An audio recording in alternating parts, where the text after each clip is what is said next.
bem-vindos a mais um episódio do podcast Pele em Cena. Eu, Carolina Nastri. Eu, Maria Camoiço. Estamos com um episódio muito especial. Tudo bem que os episódios são especiais, como a gente sempre fala, mas esse é muito especial, porque a pessoa que tá aqui, ela é muito especial. Ela é especial no sentido de ter trazido tudo que ajudou a ser a formação que a gente é hoje, os especialistas que somos hoje. Ela tem muita história, a história dela fez com que a gente também chegasse aqui, porque sem ela, talvez nada disso seria possível, sem ela, sem outras tantas, mas hoje o espaço é dela, então é dela que a gente está falando. Lina Moneta, uma grande inspiração, e eu espero que vocês se inspirem nela. Quem não se inspirar, desliga o computador, pode ir embora, não assiste, porque ela é uma inspiração. Agradecer a todo o processo educacional que ela trouxe, ela traz pra gente. Todas as vezes que eu tenho o prazer de estar de frente com ela, eu aprendo. Eu aprendo no último congresso que eu fui, pode ter certeza que eu saí com uma lição na hora que desceu do palco, que subiu no palco, quer dizer. Então a gente sempre tem. Eu espero que vocês se emocionem assim como a gente. Tenho certeza que a gente vai se emocionar hoje, principalmente com a Maria. Então segue a Maria.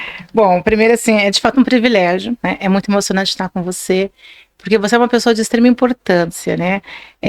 Saber que você existe é uma coisa que sempre acalenta, né? Fala, Lina. Então, assim, você é uma pessoa extraordinária, Lina, porque você tem uma trajetória diferente, né? Você transita, até como disse o Pablo Santana, você transita em todas as áreas da enfermagem, né? E você é uma pessoa extremamente generosa, você é uma mãe maravilhosa, você é uma profissional maravilhosa, uma mulher bonita, a Glorinha Calil da enfermagem. Ai, gente. Linda. Então, assim, é muito bacana, assim, a sua trajetória, a sua generosidade e também a sua simplicidade, porque quem não te conhece, né, quando a gente fala que a gente conhece, a gente se exibe, a gente dá um carteiraço, né, a gente é amiga da Lina, e as pessoas falam, nossa, Lina, como se você fosse, assim, um pouco inacessível, tal. E não, você é uma pessoa simples até, né? Você é uma pessoa extremamente disponível, é uma pessoa carinhosa, uma pessoa caridosa. E o que você fez na enfermagem, né? Você desbravou coisas assim que, se não fosse de fato a sua força, a sua energia, a sua inteligência, a sua ousadia, a história da Feridas não seria essa, né? Então, você fez a história, né? Então, saber que você existe, poder contar com você, né? Poder vislumbrar as coisas que a gente ouve, te ouvir, né? É sempre um aprendizado, e você sempre coloca de uma forma carinhosa, de uma forma tão aconchegante, sabe? É tão bom saber que você existe. Então, assim, eu sou mais feliz, né? Por ter você por perto. Eu conto às vezes assim que eu tive alguns problemas na jornada toda, né? Você acompanhou muitos, quem não tem, mas a minha família sempre queria me levar de volta, né? Volta para Bauru, volta para casa. E eu falava, como é que eu vou embora de São Paulo, vou ficar sem ver a Lina, sem conviver com a Rosângela, hoje com a Carol. Eu pensava isso, sabe? Assim, eu falei assim, não posso perder, Deus me colocou em São Paulo, né? Então eu não posso perder. Eu não vim aqui, né? Eu fui para Porto Alegre. Eu não posso perder esse privilégio de estar no mesmo lugar que vocês, de poder contar com você, não só profissionalmente. Então, assim, obrigado mesmo, sabe, por você existir, por você ser a Lina Moneta. Poxa, ficou difícil. Você sai bem de toda, você vai sair. Muito, muito obrigada. Por poder estar aqui com vocês e com todo o público de vocês, poder compartilhar um pouquinho da trajetória, né, dessa vida. E, bem, A gente quer que você comece do começo. Primeiro, como tudo começou. Como você escolheu a enfermagem? Porque sempre falam que a gente é meio louca, né? Olha, foi muito peculiar como eu escolhi a enfermagem, que foi já nas vésperas de prestar o vestibular. Eu sou filha de Ana Maria e Salvatore Luigi, 2 italianos que vieram para o Brasil para ficar um tempo e acabaram vivendo, constituindo a família aqui. Não, o objetivo não era esse. Meu pai veio a trabalho, convidado pela Ford Willis, enfim. E acabaram constituindo família e ficamos aqui. E a vida era muito difícil. bastante controlada, e eu tinha que entrar em escola pública para cursar a universidade, né? Até porque os 3 filhos, um seguido do outro, né? E eu pus isso na minha cabeça. Não que meu pai tenha me pedido isso, mas eu pensava, né? Tem que ir para a escola pública. E ao prestar o vestibular, naquela época, a FUVEST entregava um livreto pra gente, muito interessante, trazia muita informação de cada profissão, sabe? E quando eu me deparei, eu sabia que eu queria a área da saúde, isso era certo. Estava entre psicologia, nutrição, nem pensava em enfermagem. Mas quando eu vi o currículo da enfermagem, fiquei encantada, porque eu encontrei tudo lá. Naquela época, na faculdade da USP, a gente tinha um semestre de nutrição, 3 de psicologia, 1 de filosofia. Quando eu vi tudo isso engrenado, tudo isso dentro da enfermagem, dentro do currículo, eu me decidi ali. Por incrível que pareça, eu nem sabia direito o que ia fazer. Aí que eu comecei a me interessar e conversar com professores, enfim. E tive a felicidade de entrar. A escola de enfermagem da USP é sensacional. Tive professores incríveis. E eu fui cursando a minha vida profissional sem muito planejamento. Você? Não, sem muito planejamento. Em algum momento você não planejou? Não, eu nunca planejei.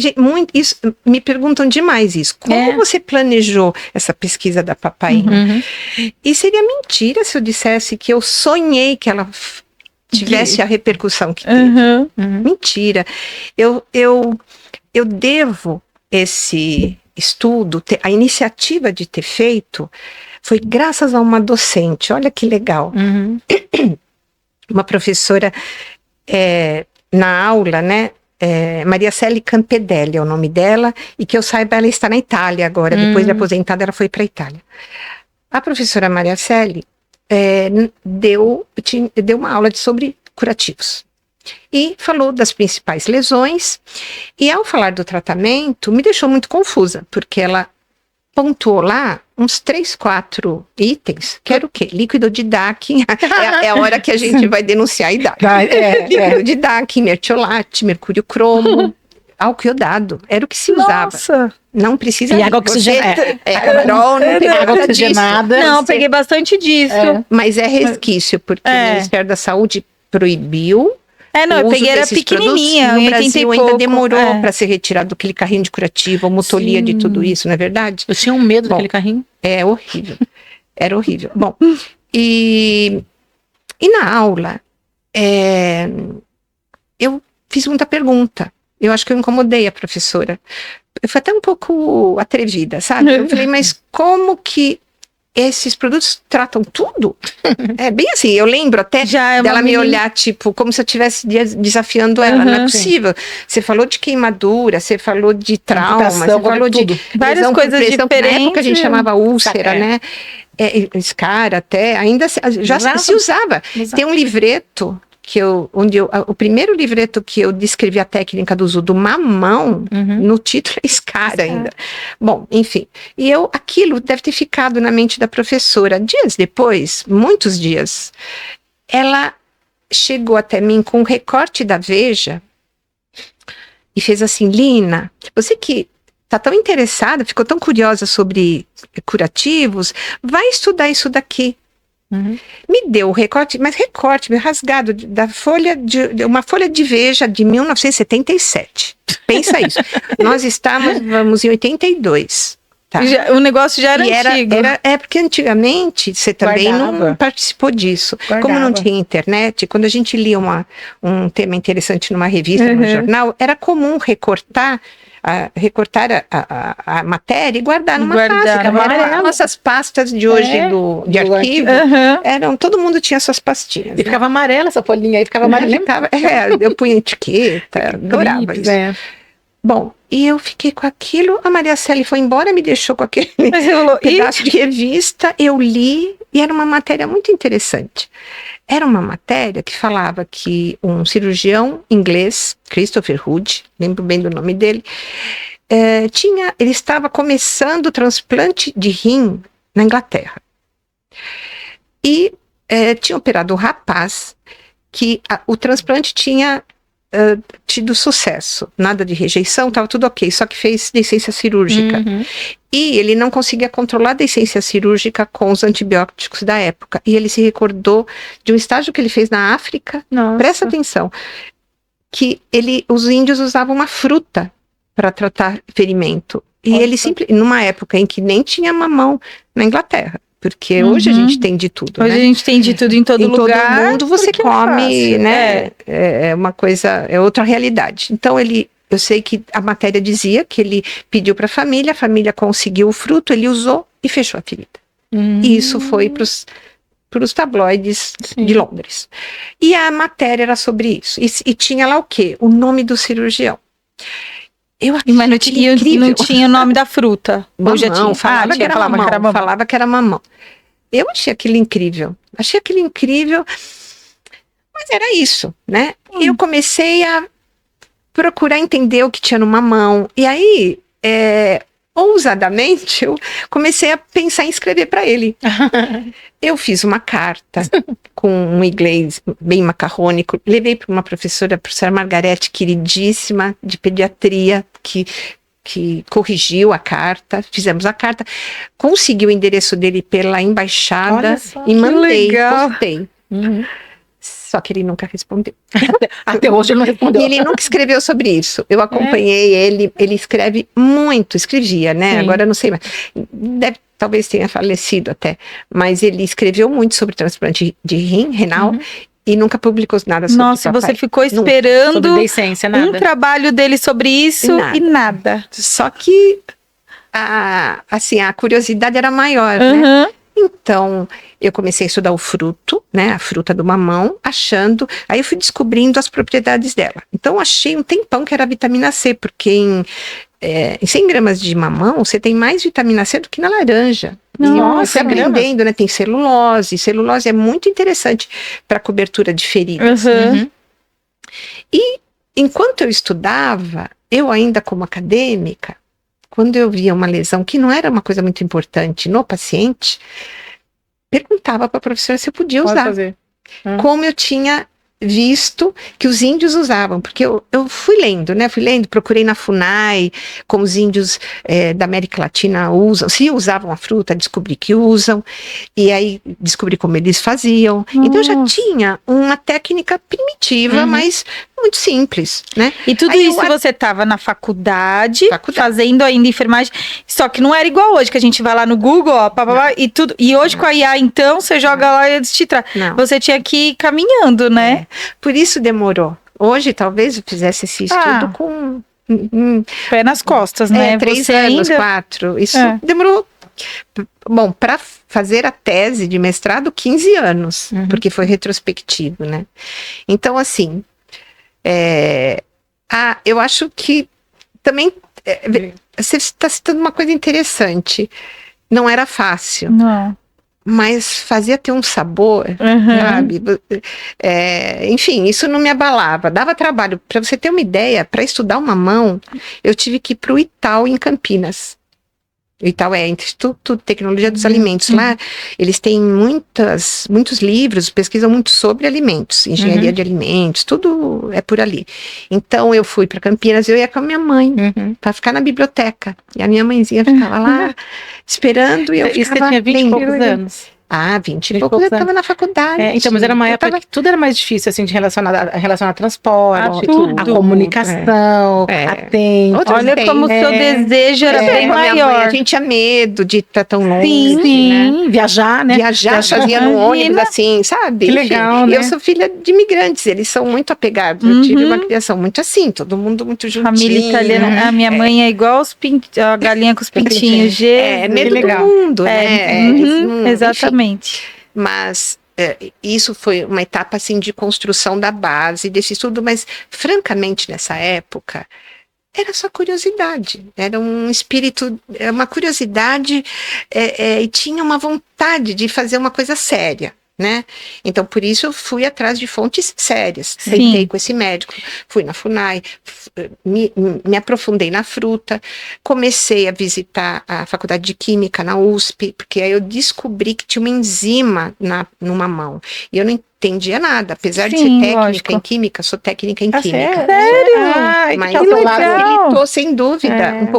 um pouquinho, porque para você entender como a papaina age, né, eu precisei ir para química, Então, eu fui para enzimiologia. E não é qualquer mamão, é mamão papai, né? Qualquer mamão. Qualquer mamão? Qualquer mamão achei tem que fosse só papaina, Hum. e qualquer mamão, o fruto, ele de diferentes tipos, aquele macho, o papaya, tanto faz.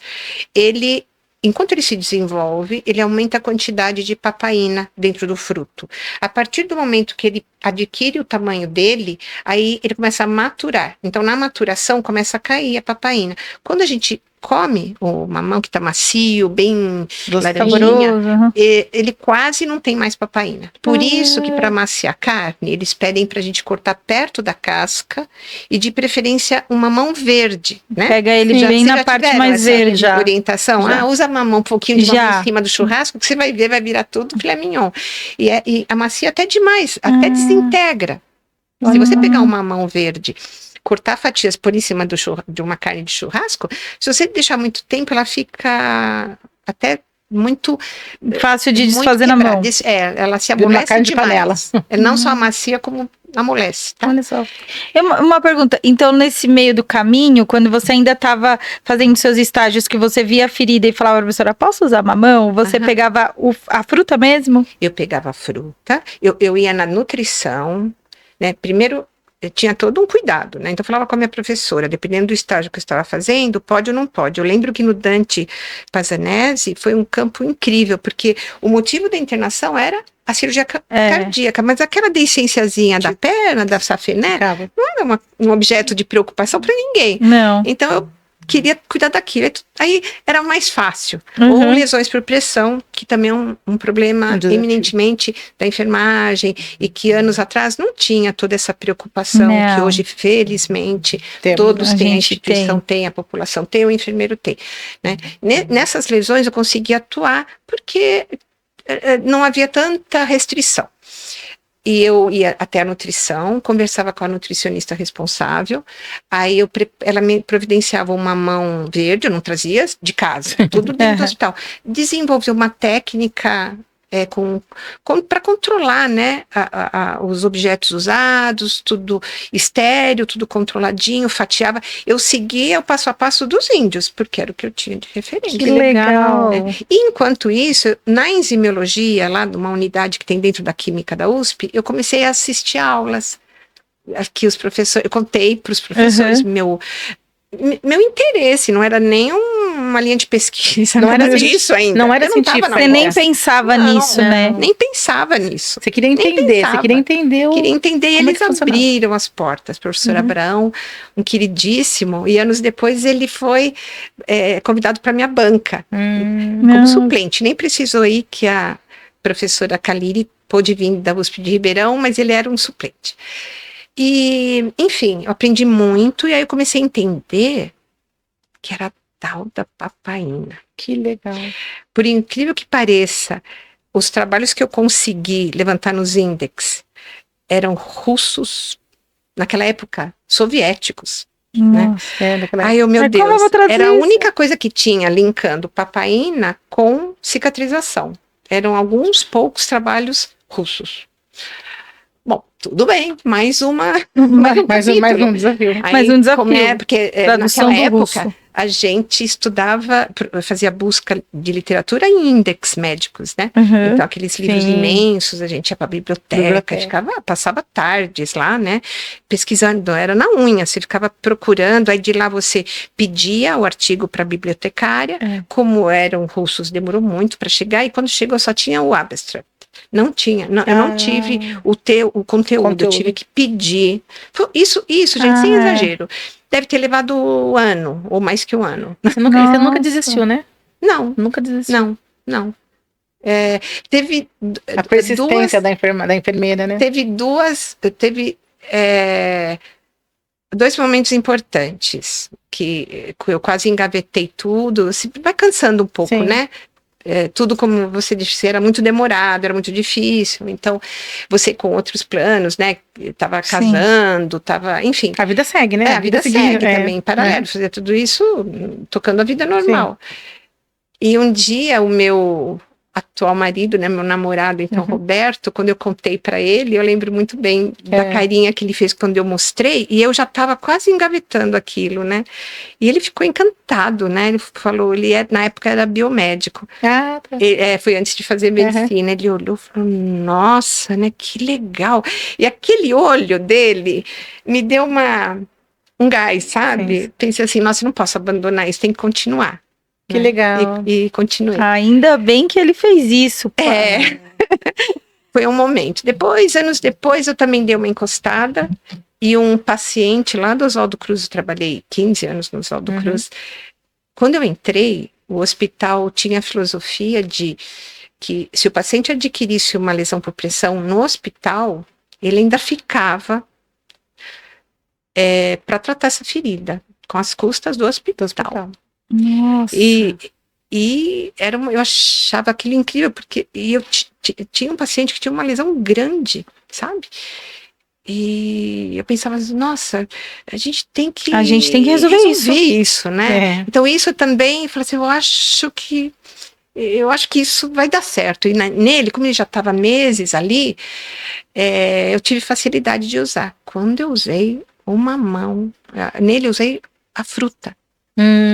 Foi incrível, até eu fiquei assim, porque eu usava em pequenas deiscências, e aí você viu o resultado rápido, mas é uma coisa né? singela, mas quando você vê uma lesão grande, o poder de desbridamento da papaina, e quando eu ouso dizer, não, eu digo com toda certeza, fazer com a fruta é melhor até do que com a papaina e gase. Nossa. Porque a celulose é incrível, transforma como substrato. Então, mas gente, ó, calma aí, tá?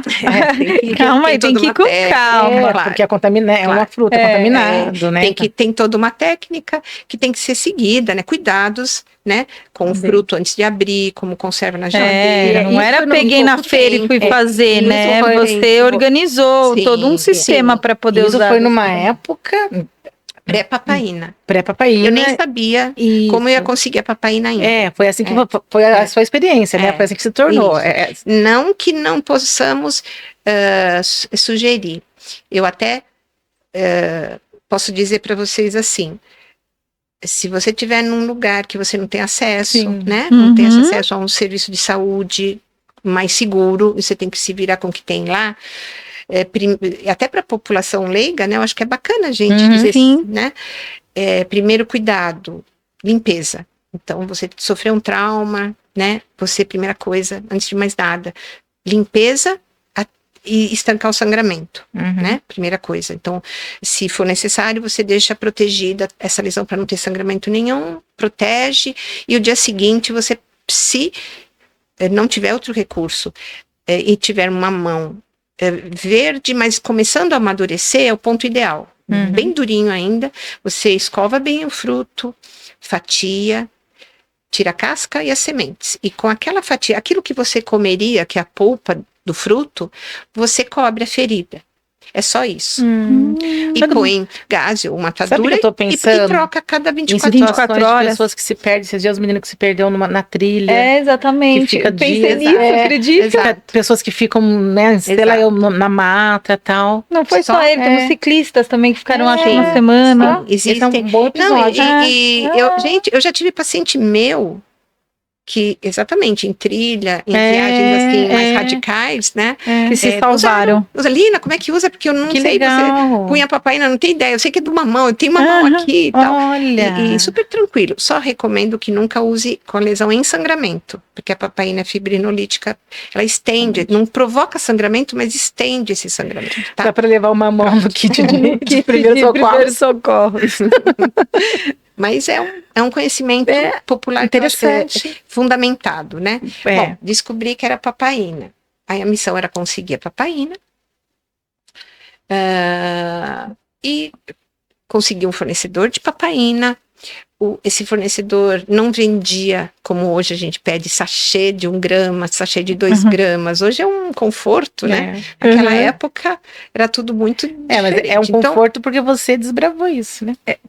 É que o mundo evoluiu, né, Maria? Então, hoje a gente pode ligar, eu até falo, gente, usa gel de papaína dentro de seringa, peça para o seu colega farmacêutico, para o arsenal, né, pessoal de compras, pedir para a farmácia de manipulação. Deixa eu te fazer uma pergunta. O sachê individual. Como é que do mamão, né, que era até então, chegou na papaína? Como é que foi essa linha? Do mamão para papaína? Quando eu tive o retorno dos trabalhos russos, me dando coragem, né, para usar, e aí eu tinha uma referência. Cientificamente, né? Isso quando chegou, Maria, eu só conseguia ler o abstract, que estava em inglês, porque o resto era tudo em russo, né? Eu tive que passar por uma pessoa da achar tradução. alguém que falasse Depois russo. eu encontrei um médico russo, porque também não estava muito legal a tradução. Enfim, aí com aquilo, né, eu comecei o trabalho científico.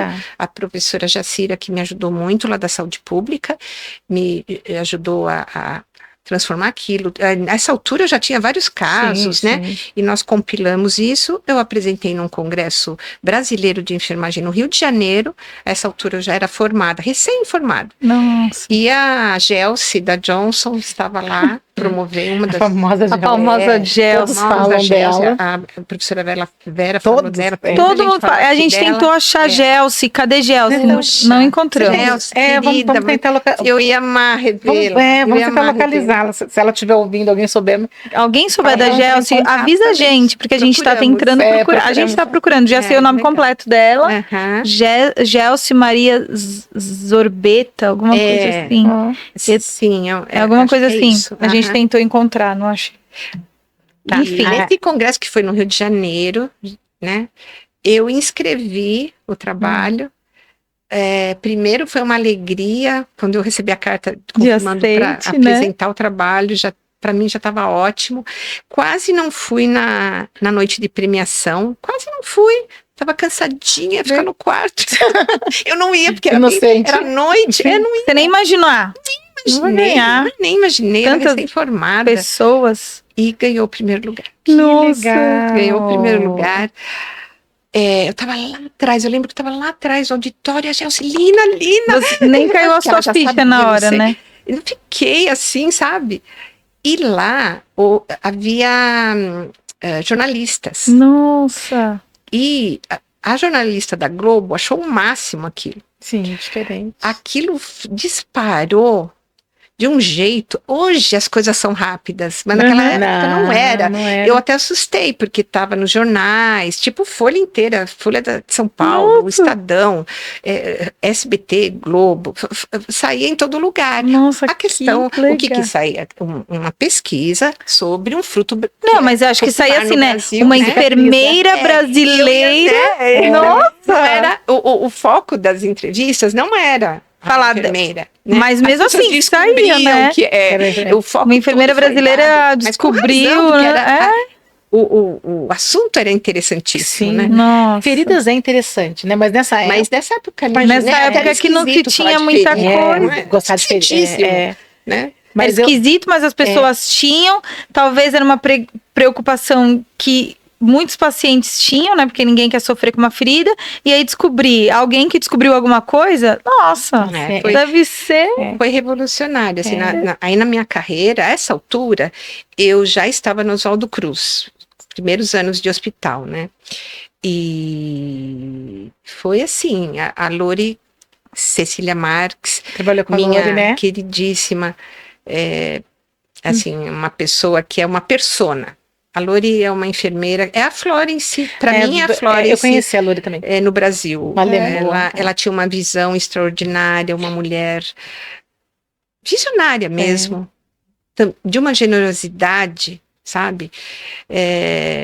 Tinha essa visão que a gerente tem. O gerente tem uma grande responsabilidade, né? O gerente, o diretor, seja o cargo, os líderes, né?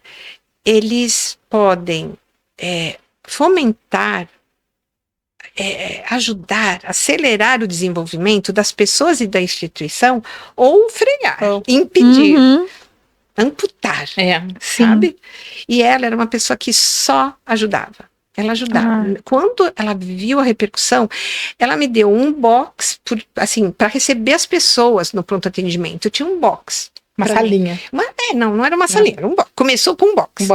Né, onde a portaria drenava as pessoas que vinham com o jornal na mão atrás daquela enfermeira, porque tinha uma lesão. E o jornal na mão.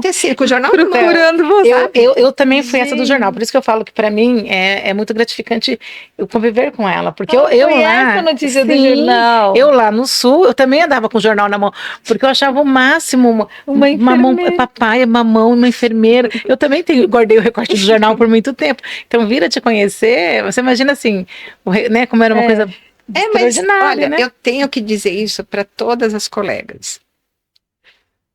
Foi incrível. Mas isso começa sempre de uma maneira muito sutil. Isso começa no nosso dia a dia, quando as pessoas perguntam como que você descobriu. Não teve um planejamento, né? O que houve é um incômodo e uma intencionalidade forte. Sabe? Uma intenção forte de buscar e de não desistir. Eu acho que a persistência, porque você começou a contar antes de você entrar na faculdade, você já está casada e aí o reconhecimento veio dali 5, 6 anos, não foi? Sim, então, com certeza. Será que as pessoas têm essa persistência de ficar 6 anos em cima de uma ideia?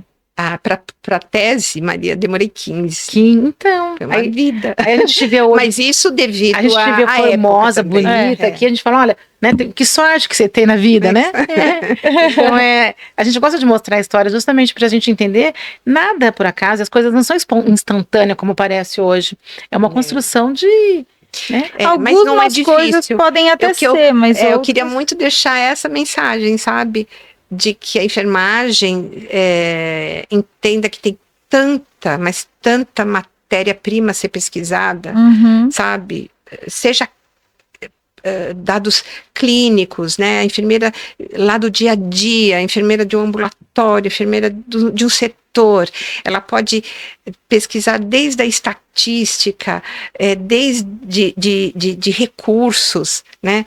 Cuidado, a gente pode sistematizar o cuidado diferentemente, então ter um olhar, né? Se você tiver uma intuição, uma percepção, um incômodo, né? Um incômodo que te leve a pensar, poxa, como é que eu posso melhorar isso? Como tantas colegas que estiveram aqui já falaram, né? Elaine foi uma que recentemente falou isso. Como que eu posso ajudar? É isso. Quando eu assistia o programa dela, eu falei assim, olha, é isso. Né? Então, que a enfermagem busque aprofundar, buscar soluções, né? E através de método, que nada mais é que um estudo científico. O estudo pode ser muito singelo e pode, inclusive, chegar à conclusão de que não, a tua premissa, você conclui que ela não é verdadeira. Você começa com uma hipótese e você pode chegar na conclusão com dados que confirmem ou não, como foi o estudo da Maria do Carmo Haddad, do Paraná, sobre açúcar. A gente tinha verdadeiros delírios sobre o uso do açúcar em ferida, e ela, na tese dela, mostrou o que era válido e o que não era válido, o que era verdade e o que não era verdade. Esse é um assunto bom de trazer, porque o açúcar é ingrato com a gente, né? O pessoal usa açúcar indiscriminadamente ainda. Ainda? Poxa, faz muitos anos que eu não encontro ele por aí. Mas... a gente tem encontrado. É uma loucura. Os mitos. É melhor do que por álcool, né? Na nossa época, ela tinha álcool iodado, mercúrio e mertiolate tinha álcool. Açúcar é melhor do que isso, porque vai manter a umidade. Pelo menos isso. Se não tiver nada, tiver numa açúcar, situação mamão, vai pra culinária. É melhor, né? Muito melhor usar clara de ovo, mel, mamão, do que usava clara de pôr uma coisa, por álcool 70%, que tem gente que é capaz de pôr álcool 70%. Porque tudo que é de cura. Essa coisa também não é verdadeira, lembra? Tudo que é de cura. Esse mito é triste. Mas assim, você está falando da ciência, né? A importância da enfermagem na ciência. A gente pode escrever, como a Carol sempre fala aqui, a gente tem que ir atrás, a gente tem que pesquisar, a gente tem capacidade, a gente tem clínica para isso. Exatamente. E eu penso assim, eu sempre, desde pequena, eu falo que eu sempre tive uma inquietação que eu precisava fazer alguma coisa diferente. Eu acho que a gente, eu sempre pensei assim, eu não vim para esse planeta, eu não nasci para passar em branco. tem que fazer alguma coisa para transformar. Um E aí, podcast. eu falava assim, eu quero transformar o mundo. O mundo é muita coisa. Mas se a gente parar para pensar, a gente transforma o mundo de alguém ou de algum lugar. E sempre é um mundo. Então, o espaço onde você tá, o hospital que você tá, a comunidade que você tá, se você fizer alguma coisa que venha de uma inquietação, você consegue transformar aquele cenário. E você transformou o cenário de feridas numa época onde não cenário de existia. feridas. Não existia. Verdade. Não existia. Verdade. Isso que é legal. Não era nem os enfermeiros nem achavam que era atividade deles. Não. Quando você pegava o plantão, numa UTI, numa unidade, você distribuía então, para a tua equipe. Então, você vai fazer a medicação, você vai fazer curativo, você vai fazer... Era assim, não é? Era. Né? Não existia nem cuidado integral ainda, Nossa. quando eu comecei a atividade em hospital. E participei dessa revolução também, de implantar o cuidado integral. Foi outra briga no hospital. Eu, quando lancei essa ideia, porque eu tinha vindo de uma escola de enfermagem que ensinou assim. Então, você tem que cuidar integralmente do paciente. Fazer tudo por ele, né? A pessoa que faz tudo por aquele paciente, para conhecer bem profundamente o paciente e oferecer, e ter controle, porque quando é só você que cuida no teu período de trabalho, você sabe tudo sobre ele. Tem um vínculo, não fica né? fragmentado. Você tem que estabelecer um vínculo. Quando eu fui implantar isso na unidade, não foi bem aceito, nem pelas colegas. Mas muitas coisas não são bem aceitas, né? Quando a gente está acostumado com aquilo. E mais uma vez, a Lori teve o papel dela, porque o que eu fiz? Eu saí da reunião geral, fui chorar no banheiro primeiro, porque essa ideia não foi assim, que eu fiquei magoada. Engole o choro. Todo mundo tem orgulho, engole né? O choro. Eu fiquei foi chorar no banheiro. Não teve quórum. Aí eu, aí eu bati na porta dela, eu já era chefe de uma unidade. Aí eu perguntei a ela se ela permitia que eu implantasse na minha unidade. Aí ela olhou assim, mas as suas colegas vão aceitar? Porque eu tinha colega manhã, tarde e noite, né? Eu falei, não sei, mas eu vou tentar convencê-las. Eu acho que sim, né? Afinal de contas, eu era líder daquela equipe, né? Eu pensei assim, eu vou ter que convencer. E eu fiz assim, eu fui para a noite para implantar cuidado integral. Eu já era da manhã, eu já era líder da equipe. Aí eu fui para noite, eu fui para tarde, depois eu voltei pro meu horário da manhã para mostrar para todo mundo que era possível. Olha, né? Só. E depois a nossa unidade, né? E depois a nossa unidade mostrou para o hospital que era possível, que era bom. E a administração do hospital achou muito interessante, porque a gente economizava roupa, a gente tinha a unidade mais em ordem. Por quê? Porque em vez do técnico de enfermagem se dividir no procedimento, então ele só fazia curativo, só fazia os banhos, só fazia venoclise, né? Ele que recebia paciente da UTI, era tudo assim, era tudo fragmentado. Ele estava sempre ali naquele quarto, naquele apartamento, então ele sabia que tinha uma coisa quebrada, então ele me acionava, era muito mais detalhado o cuidado, sabe? Enfim, foi implantado no hospital todo, e depois que veio o Primary Nurse. Hoje, o cuidado integral é o quê? É o Primary Nurse, que a Lori escreveu até livros sobre isso. Olha, foi assim então que foi tudo. Olha só, Lina, pelo amor de Deus, eu só sabia de pouca coisa. Essa aqui a gente tem que fazer série, que nem na Netflix. Vamos fazer um dorama. Ai, meu Deus! Ô, Líder, a gente vai ter que partir para um outro assunto, mas assim, posso fazer uma pergunta? Eu também quero fazer uma, vai. Faz você. Mas é da Papaína ainda. Também é da Papaína. É da Papaína? Mas vai. Não, só pros curiosos, porque assim, na minha instituição eu uso a Papaína. Tem muita coisa. A gente pode fazer uma live depois só de Papaína. Eu uso muito Papaína. E eu ainda vejo as pessoas terem medo de usar a Papaína. Você vai pôr a Papaína aqui? Mas aí vai corroer tudo. Peraí, gente, não é um ácido.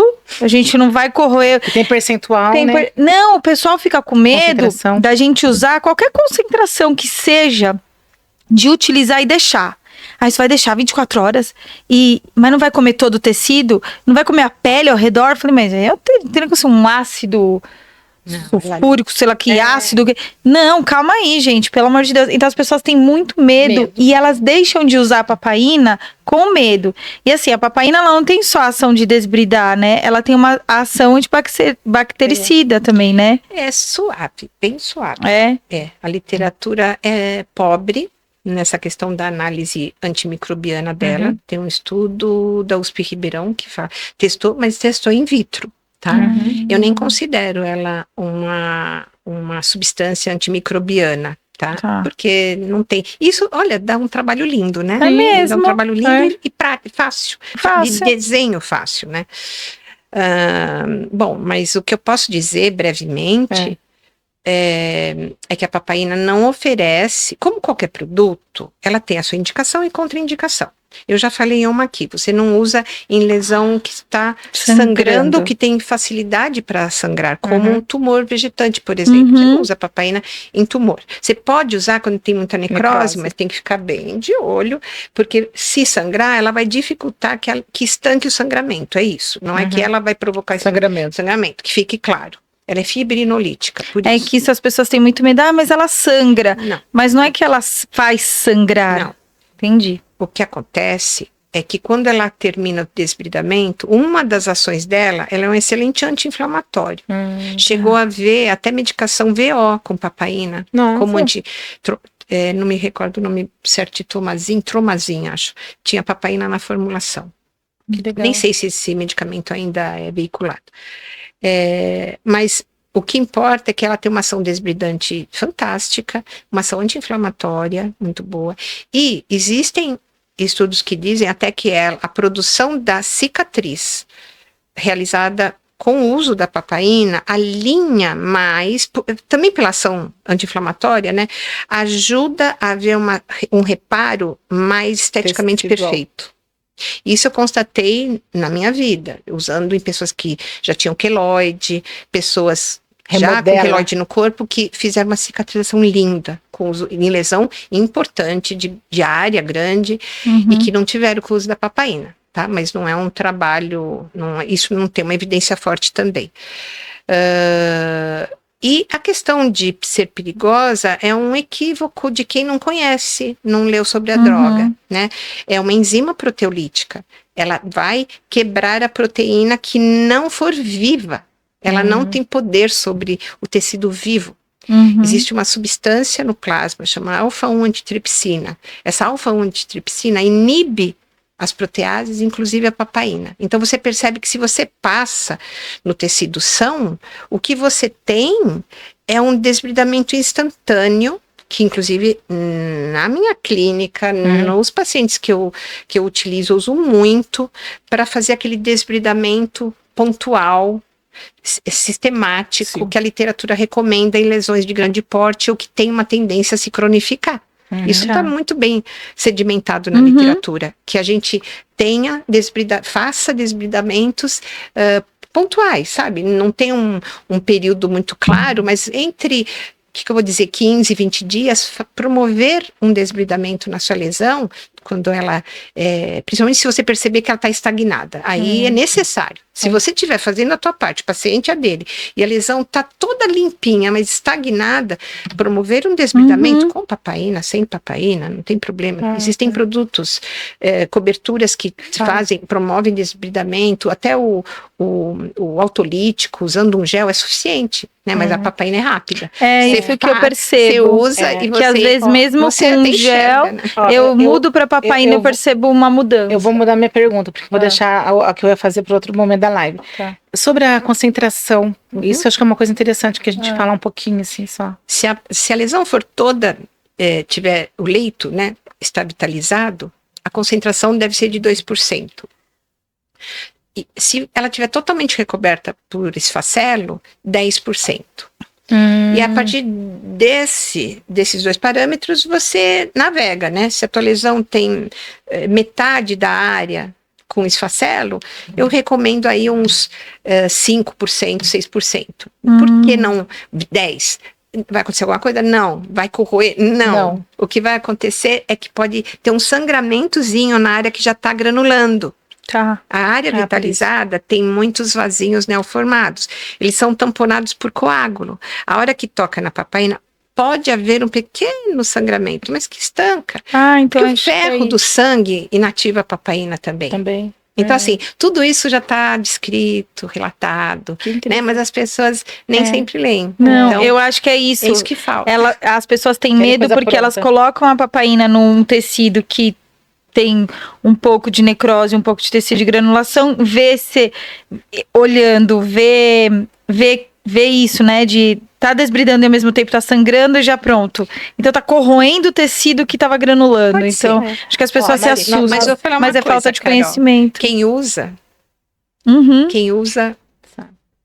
Entende, porque quem usa e tá ali cuidando da ferida, Você vê é a tão diferença. visível. Você toca a papaína no tecido desvitalizado ou até necrótico, ele muda de cor, é imediato, né? Então você vai percebendo que você seca aquele pequeno sangramento assim só de babá, né? De babá na gaze. Sério. Você seca, estanca. Então, as pessoas que usam, elas Eu oriento, aí algum enfermeiro fala assim, mas sangrou, pode continuar, não vai acontecer nada. Nós vamos ter que seguir outra coisa. Nós acabou vamos ter que falar de um outro assunto. Tem tantos assuntos, mas a gente vai ter que falar de um assunto assim, que também você inovou, né? Que também você trouxe, você montou uma sociedade em dermatologia. Como que isso aconteceu? Esse é um capítulo maravilhoso. Eu me recordo assim muito bem de perceber num dado momento, foi tudo isso junto, sabe? O estudo da papaína, toda essa repercussão, e eu percebia que alguns profissionais da área da saúde começaram a tratar feridas, e alguns enfermeiros não assumiam isso nas instituições. Então, conversando sobre tudo isso, voltando de um evento, eu e uma colega queridíssima, a Irene Kreutz, quem eu tenho muita gratidão e carinho, a gente começou a falar sobre a criação de uma sociedade de Você especialistas. já era especialista? Não existia ainda a enfermagem em dermatologia, né? O que existia era estomaterapia, né? E como eu era da escola, eu fui falar com a Vera, né? Que era presidente da Sobeste. Mas primeiro, antes disso, eu comecei a conversar com a Irene e começamos a juntar enfermeiras que pensavam como a gente, para ver se era uma coisa só nossa ou se fazia sentido para mais pessoas, né? Aí quando nós tínhamos um grupo que se interessava e que se encontrou inúmeras vezes nos hospitais, sabe? A gente ia no Sírio, fazia no Oswaldo, no HCOR, a gente ia se encontrando. Vocês faziam encontros científicos? Iniciativa nossa. Comecei a ligar para as enfermeiras e falar sobre isso. Olha, a gente está pensando em discutir, você também tem esses problemas no seu hospital, vamos discutir, ver o que está usando. Não tem nada a ver com a papaína, tá? Não, sim. Isso. Feridas, né? Com feridas em geral. De como estamos tratando as pessoas com lesões de pele. A questão era essa, o que estamos fazendo sobre isso, né? E o interesse era só em tratar lesões. Então, quando eu fui procurar a Vera, eu tinha interesse de que ela abrisse essa possibilidade, porque na mesma época eu fui para os Estados Unidos levar o trabalho da papaína. Então, eu apresentei lá esse estudo da papaína e teve uma repercussão incrível. E lá era um evento da AAWC, eu vi que tinham enfermeiros que só tratavam de lesões, e eu achava que eram estomaterapeutas focados em lesões, mas não. Eles, a Vera me explicou que tinha que ser estomaterapeuta, né? Sim. Mas lá eu conhecia a DNA, e a DNA é de dermatologia, era um outro caminho, mas eu não queria fundar uma sociedade, né? Na época a gente hoje chamamos de associação, mas não era o objetivo, né? Criar uma sociedade especialista, dermatologia, nem tem curso, como é que eu vou fazer isso? Mas quando a Vera trouxe essa posição, né? Até do órgão internacional, né? Das estomaterapeutas, de que não podia fragmentar, nós não poderíamos fazer uma prova só de tratamento de feridas para ser especialista em feridas. Dentro da estomaterapia, né? Só sobrou o outro. Não sobrou. Então a gente teve que se mobilizar, se organizar, se inspirar, trocar informação com as enfermeiras da DNA e trazer isso para o Brasil. Então, nós começamos sem curso. Não existia curso de formação. Tinha que fazer estomoterapia para cuidar de feridas, para ser especialista em feridas. Para ser especialista, para ser estomaterapeuta. Nós queríamos trazer a enfermagem Só em dermatologia para o Brasil. E isso demandou uma série de encontros com esse mesmo grupo, né? E nos organizamos, criamos uma diretoria, né? Um estatuto, registramos ele, né, com vaquinha, dinheiro do próprio bolso. Mas tinha um nome? Tinha um nome? Sobendi. Já tinha Sobendi. Já tinha o Sobendi. grupo chamava GD. Esse grupo de estudos em dermatologia era GD. Porque né? eu... Tinha até um jornalzinho, a gente era... Eu fui... Não dá nada. Antes de conhecer a Lina, eu fui ler sobre a história da estomaterapia e da Sobendi. Antes de conhecer, Lina. Então, eu lembro de eu lendo, e eu li que vocês formaram um grupo que tinha um nome antes da Sobendi, por isso que eu te perguntei. E eu lembro, olha que bonitinho, eu fiquei imaginando você na minha cabeça, assim, ó, a cena. Uma enfermeira que andava pelos corredores do hospital segurando uma mão atrás. Eu li você assim e eu te imaginava. Nossa! Você imaginava? Nossa, eu tô até emocionada de ler. Não conhecia. Porque eu fui procurar, em algum momento da minha vida, eu fui ler sobre a história da estomaterapia da Sobendi, pra entender, né? E aí eu li isso e você, tá na minha cena, assim, tá na minha cabeça essa frasezinha da enfermeirinha andando. E eu acho que eu te imaginei direitinho, assim, o seu jeitinho, assim, a coisa mais fofa. Então, por isso que eu e assim, ó, não sei nem se você tem noção dessa dimensão do seu trabalho. E que época foi isso, mais ou menos, da Sobendi, assim? Sobendi, nós estruturamos ela e lançamos a Sobendi num congresso em Minas Gerais, Congresso Nacional, promovido pela ABEM, em 97. Em 98, tomamos posse. Né? Uma diretoria foi lá no Sírio-Libanês, o Sírio cedeu um auditório, inauguramos um auditório lindíssimo, não estava nem terminado ainda. E um artista muito querido, infelizmente não está mais entre nós, o Rufo, ele fez um painel belíssimo, que depois foi a capa da Pele Sana, que foi a revista que nós lançamos, imenso, assim, nós pusemos, porque era tudo novo, então era um pouco frio o auditório. Sim. Quando ele viu, ele produziu, eu nem sei como, um painel lindo, sabe? E enchemos aquilo de flores e tivemos a posse lá no Sírio-Libanês, dia 4 de abril de 98. Nossa!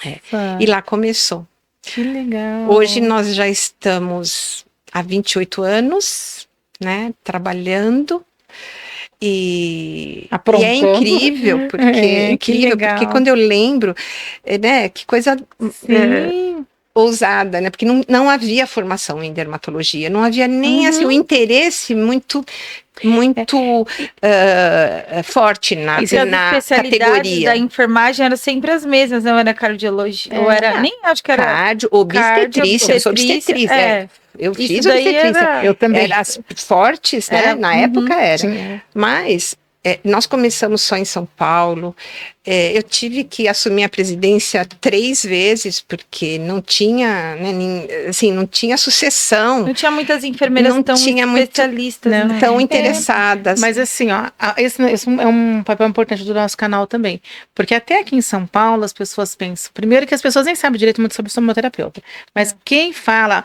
as home care, as operadoras, pessoas que buscam a gente para tratar feridas, você é estomoterapeuta? Não, então não serve, né? Eu sou dermatologista, então não serve, porque nem as pessoas da área da saúde têm essa visão de que a gente tem uma especialidade dentro que olha lesões, cuida de pele. Tem uma operadora que, apesar de eu corrigir, ela ainda em alguns documentos escreve estomaterapeuta, como se eu fosse estomaterapeuta. Isso, porque... porque já tá, porque é uma associação mais antiga, nem é tão mais antiga, mas e muito forte. É a primeira, né? Mas isso, foi a primeira. Teve muitos cursos, né? Já no começo. Né? Você não fez estomaterapia? Oi? Você não fez? Eu não cheguei a fazer estomaterapia. Eu também não por conta de tudo isso, né? Porque a vida porque depois que nós vislumbramos a possibilidade de criar a dermatologia, é uma outra área.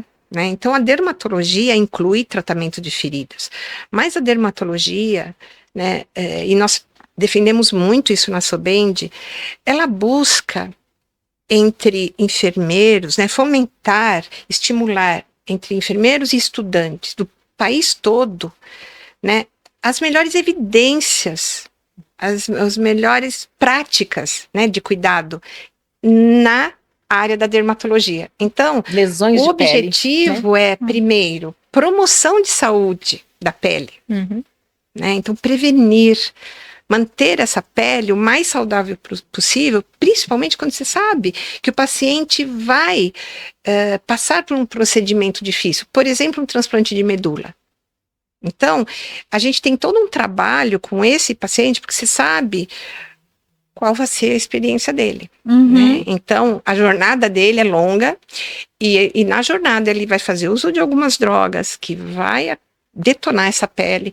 Então, ele vai passar por alterações fisiológicas devido à interação das drogas, ele vai ter sistêmica, quero dizer, né? Então vai ser alterações da pele como um todo. Então você tem que melhorar as condições de saúde dessa pele, para ele ter um melhor enfrentamento dessa passagem toda, né? Então, na verdade, a dermatologia não vai tratar feridas, ela vai cuidar da saúde da pele. É isso, vai falar sobre saúde da pele, feridas, obviamente, mas também feridas.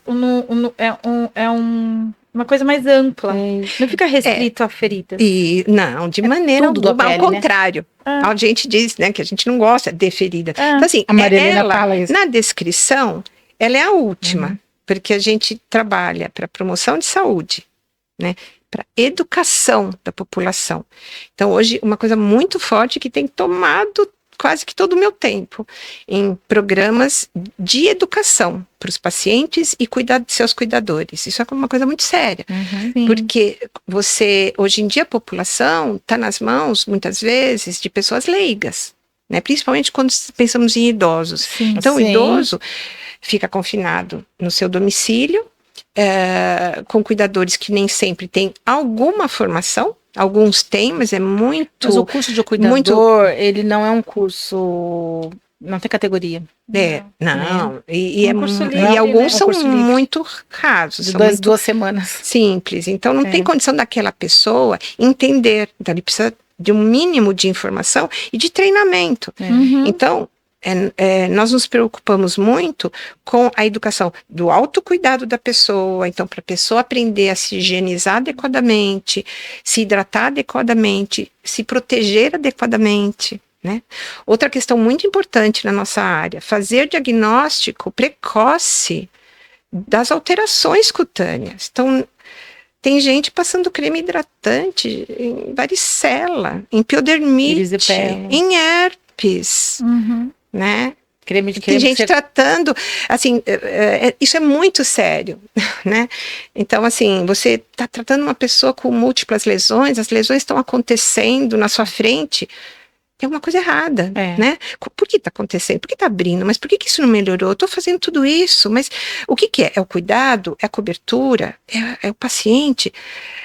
Será que ele... Recentemente a gente esclareceu um diagnóstico de pênfico bolhoso, né? Por quê? Porque o paciente foi mostrando e a coisa, você tem que dar o passo de aproximar, de encaminhar aquilo para quem consegue fazer o diagnóstico. A multiprofissional, equipe né? multiprofissional. Você ficar tratando um pioderma gangrenoso não vai fechar se você não encaminhar para o médico que vai fazer o diagnóstico e vai entrar com a medicação correta. O nosso papel não é fazer curativo.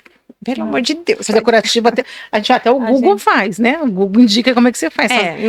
E por último, nem sei se e reabilitação. Outra questão importante, né? Então, nós tratamos da pele, né? Da pele, das unhas e dos cabelos, né? A dermatologia engloba tudo isso e é nisso que os enfermeiros em dermatologia se aprofundam, estudam e atuam. E nós vamos desbravando. Hoje a Sobend tem 12 regionais.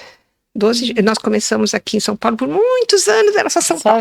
Aí Rio, foi a nossa primeira regional, com a professora Euseli, E hoje nós temos São Paulo, Rio de Janeiro, Minas Gerais, Bahia, Paraná. Bahia é a mais novinha, né?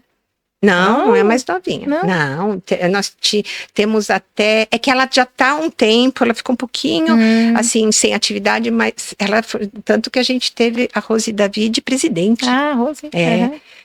Bahia, eu falei Paraná, tem Rio Grande do Sul, Rio Grande do Norte, Sergipe, Pernambuco, Piauí, Maranhão, que é a última, e Centro-Oeste. Olha, que lindo. Tá quase em tudo. Todas as sessões, E a Sobend, através do PPEDS, que é um programa de educação permanente, né? E a acreditação de cursos, que é encabeçado pela professora Marilena,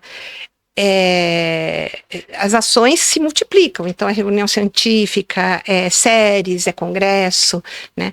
Tanto que agora, em março, de 15 a 18, anotem aí, do ano que vem, 2027, 15 a 18, 10º Congresso Brasileiro de Enfermagem e Dermatologia. Vai acontecer também o 5º Colhei, que é o Congresso Latino-Americano de Feridas, Estomias e Incontinência, e o 7º Fórum de Podiatria, Fórum Brasileiro de Podiatria. Vai estar tudo junto.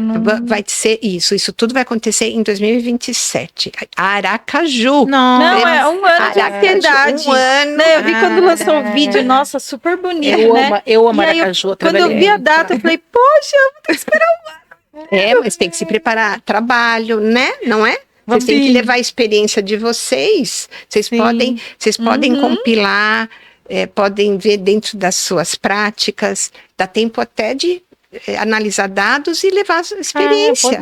Não é? Que legal. Oli, atualmente como é que está a Sobend? Então, hoje você, né, teve essa importância, esse olhar, esse empreendimento também é um empreendimento, né? Sem dúvida. Um dos primeiros, um dos seus. Mas como está a Sobend hoje de diretoria, você não é diretora ainda não, né? Presidente e vice-presidente, queridíssimos Jonas e Ademir. Hoje a diretoria conta com pessoas, ainda tem gente da fundação. Né? Graças a Deus, a gente ainda tem a Maria Helena, a professora Mônica, a Maristela Benetti, a Mônica ainda está na diretoria, não me falha a memória, no Conselho Fiscal que ela está nesta gestão, né? Eu já fui tesoureira, a gente vai mudando a função justamente para ensinar os novos e permitir que vocês continuam. A gente continua assumindo papéis, né? Mas tem muita gente nova e tem pessoas de outros estados, né? Isso é um prazer enorme, isso dá uma satisfação muito grande. Então a professora Euseli do Rio de Janeiro continua até hoje, a Dagmar é do departamento de editorial e de publicações, então a gente tem colaboração, me desculpem, teria que falar o nome de todo mundo, né? Mas é muita gente, mas é um time. A Kelly é do departamento científico. Sim, ela trabalha já há tantos anos conosco, é uma pérola nossa. Ela é uma pérola. Maravilhosa. Enfim, assim, eu acho que está num momento maravilhoso a sociedade, porque, sem dúvida, a responsabilidade de assumir esse congresso junto com o Colhei, né, vai trazer para todos nós, né, uma experiência muito rica. É desafiadora, porque é lá em Aracaju, mas os meninos já foram, já estão fazendo link, já tem muita gente trabalhando já. Desde a decisão, já deu a largada. Eu acho assim, a gente vai ter que montar uma série, depois você organiza sua agenda para você vir com mais frequência. Vamos passar para o fim, né, que infelizmente temos que terminar, mas assim, isso aqui não é nem uns que 1/3 de tudo que você tem para falar, para ensinar, para mostrar, para enriquecer. Mas a gente vai falar mais 2 coisinhas só. Mas você é uma empreendedora, pioneira também. Eu tenho que falar porque eu falo isso para todo mundo. Primeira clínica de feridas no Brasil foi você que montou. Então você tem muita coisa para ajudar, para ensinar pra gente. Spoiler. Mas a gente tem que falar que você tem uma clínica de feridas.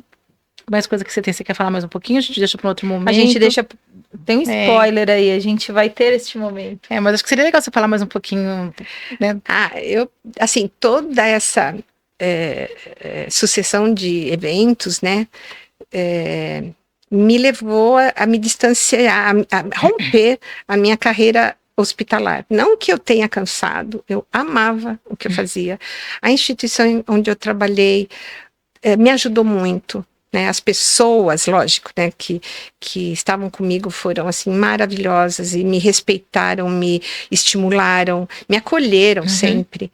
Então, eu queria ter me dedicado, eu queria manter o meu consultório lá dentro, mas a carreira lá na instituição me levou para a parte administrativa, porque eu fiz mestrado em administração.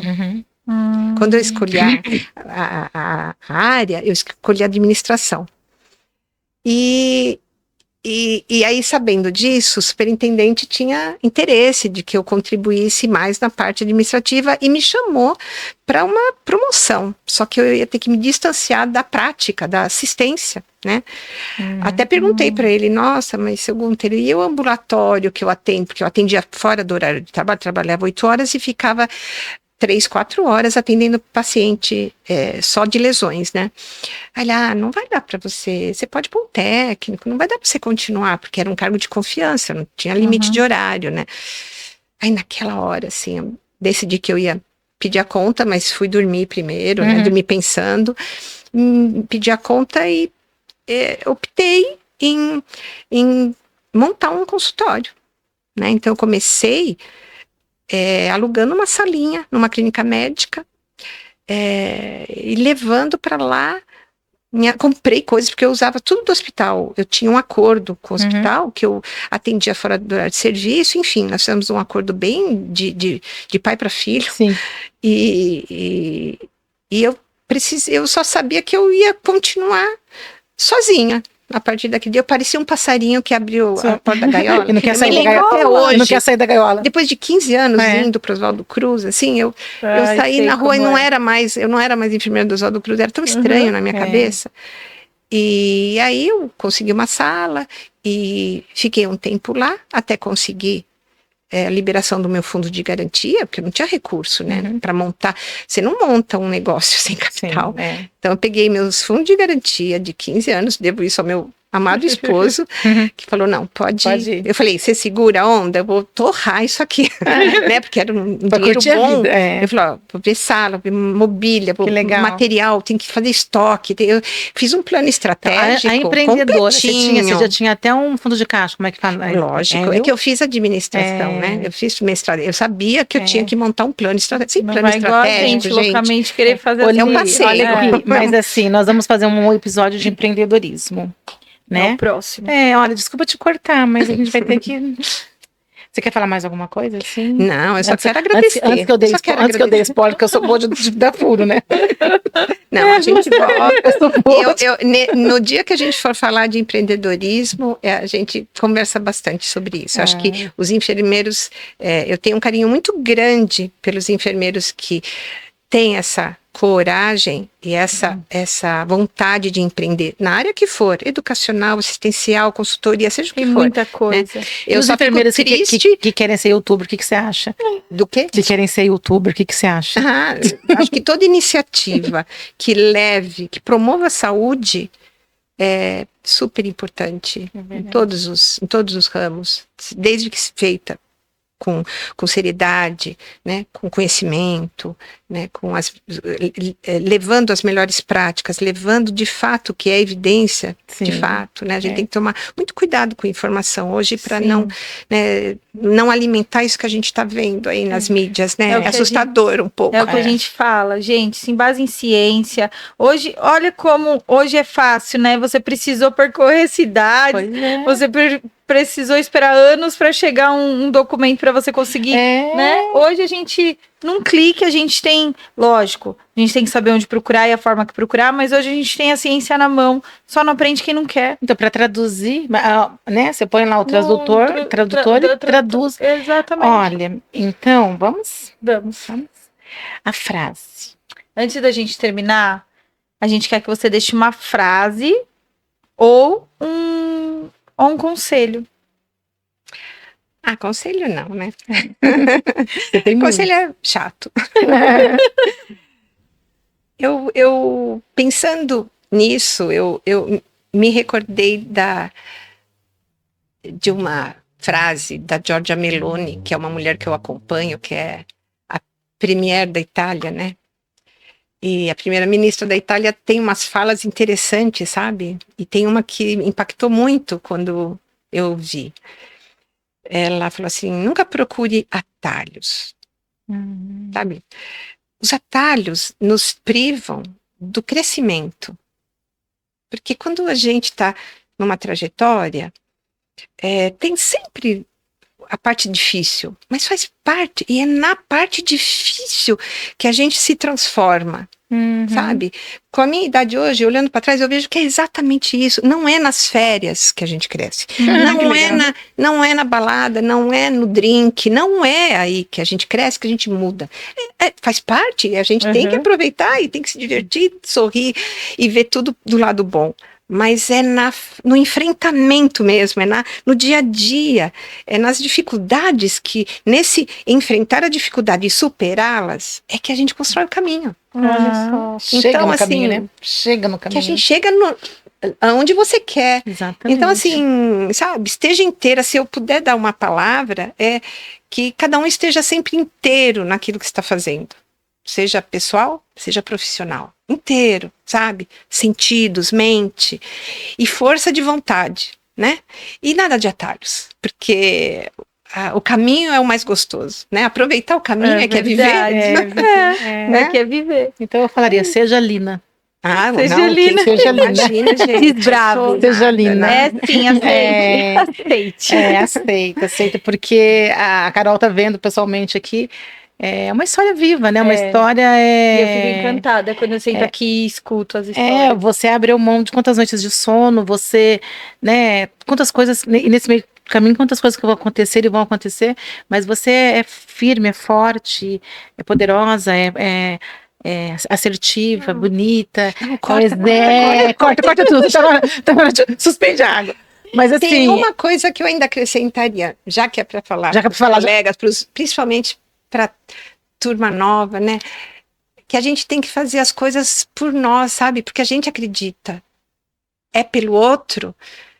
Quando você quer fazer alguma coisa, todo mundo espera reconhecimento, Sim, é normal, humano, mas quando você faz para você, porque você decidiu fazer e vai fazer, e o risco é teu, você enfrenta qualquer coisa. É verdade. Né? Então tudo fica mais fácil, porque também se gostar, se não gostar, não tem problema. Eu tenho que gostar. Você está gostando. Então é isso que a gente tem que buscar. A vida fica muito mais simples. Se você não se desliga, mas se mantém um espaço daquilo que é você e daquilo que você quer. E reconhece aquilo que você quer.